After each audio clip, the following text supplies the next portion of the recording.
There's only been one coach in football to win the World Cup, Champions League, European Championship, and Club World Cup in his lifetime, and his name is Vicente Del Bosque. I'm Bruno, and let's go to another video. Vicente Del Bosque was never a media coach or known for radical tactical revolutions. However, his career is living proof that a great coach does not necessarily need to reinvent the game, but rather understands and manages talent exceptionally. For much of his career, Del Bosque was underestimated, often treated as a luxury interim or a casting manager rather than a true tactical genius. His low profile contrasted with that of charismatic and innovative coaches, such as Pep Guardiola, Jose Mourinho, and Johan Cruyff, which may have contributed to the lack of full recognition of his legacy.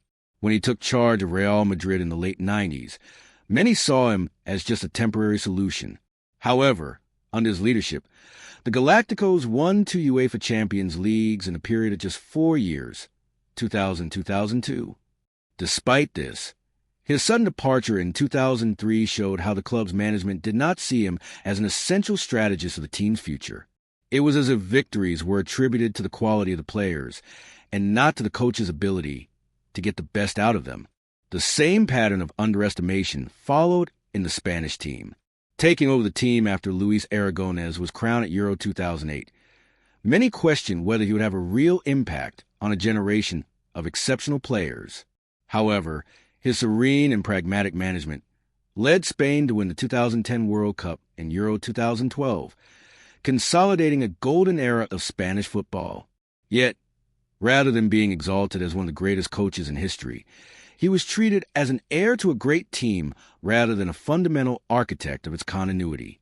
The case of Vicente Del Bosque challenges the conventional narrative about what makes a coach remembered as legendary.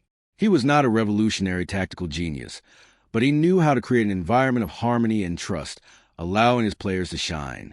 Perhaps the fact that he never sought prominence meant that his story was told in a lesser tone than it should have been. However, the trophies and historic moments he provided remain as proof of his greatness. Vicente Del Bosque's time at Real Madrid is one of the most peculiar in the history of football. Taking over the team permanently in 1999, he led the club to a golden period. Under his command, Real Madrid won 2 UEFA Champions Leagues, 1999 to 2000, 2001 to 2002, 2 Spanish championships, 2000 to 2001, and 2002 to 2003, 1 Spanish Super Cup, 1 UEFA Super Cup, and 1 Interclub World Cup.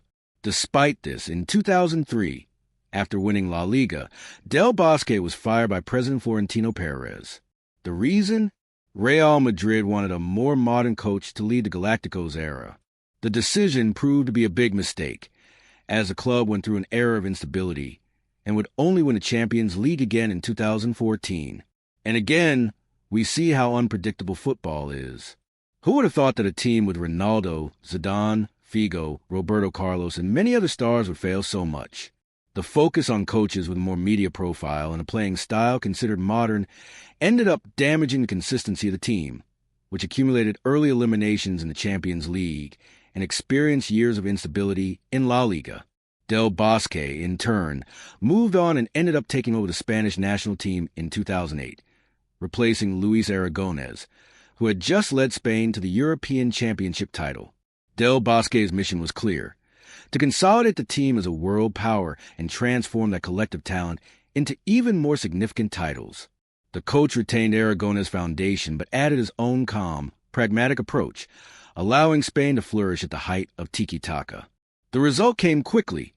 At the 2010 World Cup in South Africa, Spain won its first world title, with engaging possession football and an extremely solid defense. The final against the Netherlands was tense, but Iniesta scored the decisive goal in extra time, and Del Bosque became one of the greatest coaches in the history of football. Not satisfied, he led Spain to their second European Championship in 2012, with an overwhelming campaign and a memorable final against Italy, won 4-0. Del Bosque Spain became the first team to win 3 consecutive major international tournaments: Euro 2008, World Cup 2010, and Euro 2012, consolidating a golden era for Spanish football. Vicente Del Bosque's legacy was marked by his ability to manage a group and the serenity with which he dealt with challenges. He proved that he was not just an outdated coach, as they insinuated at Real Madrid, but an elite strategist capable of combining talent and discipline to win the biggest titles in world football.